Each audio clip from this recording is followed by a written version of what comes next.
Qatar Ras Laffan വ്യവസായ മേഖലയിലെ ഫാക്ടറിയിലുണ്ടായ സ്ഫോടനത്തിൽ 54 പേർക്ക് പരിക്കേറ്റതായി ഖത്തർ ആഭ്യന്തര മന്ത്രാലയം. 18 പേർക്കായി തെരച്ചിൽ തുടരുകയാണ്. ഇന്നലെ രാത്രിയാണ് ഈ സ്ഫോടനമുണ്ടായത്.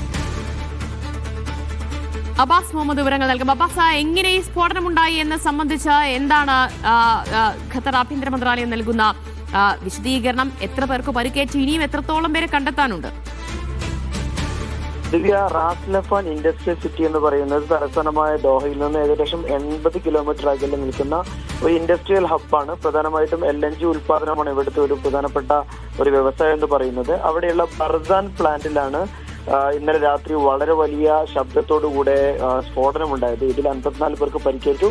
18 പേർക്കുള്ള തെരച്ചിൽ തുടരുകയാണ് എന്നാണ് ഖത്തർ ആഭ്യന്തര മന്ത്രാലയം ഇന്ന് രാവിലെ പുറത്തിറക്കിയ വാർത്താക്കുറിപ്പിൽ എക്സ് കുറിപ്പിൽ അറിയിച്ചിട്ടുള്ളത്. ഇതോടൊപ്പം ഖത്തർ എനർജി, ഈ റാസാഫ ഇൻഡസ്ട്രി ഏരിയ മൊത്തം അഡ്മിനിസ്ട്രേറ്റ് ചെയ്യുന്നത് ഖത്തർ എനർജിയാണ്.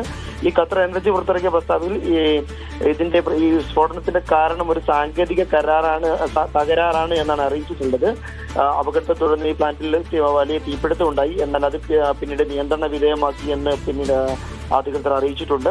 ഏതായാലും ഇവിടുത്തെ ആഭ്യന്തര സുരക്ഷാ സേനയായ ലഖ്വിയയ്ക്ക് കീഴിലുള്ള Qatar international search and rescue team, അതുപോലെ തന്നെ സിവിൽ ഡിഫൻസ്, ഈ സംഘങ്ങൾ ഇവിടെയുള്ള രക്ഷാപ്രവർത്തനം തുടരുകയാണ്. എന്നാൽ ഇതോടൊപ്പം തന്നെ ഇവിടെ പൊതുസുരക്ഷയ്ക്ക് ഭീഷണിയായിട്ടുള്ള വാതക ചോർച്ചയോ മറ്റ് ഏതെങ്കിലും തരത്തിലുള്ള ചോർച്ചകളോ ഒന്നും റിപ്പോർട്ട് ചെയ്തിട്ടില്ല എന്നുകൂടി ആഭ്യന്തര മന്ത്രാലയം അറിയിക്കുന്നുണ്ട്. ഏതായാലും ഇന്നലെ രാത്രിയാണ് വളരെ വലിയ സ്ഫോടനത്തോടു കൂടെ ഇങ്ങനെ ഒരു അപകടം റിപ്പോർട്ട് ചെയ്തിട്ടുള്ളത്. ദിവ്യ, ശരി.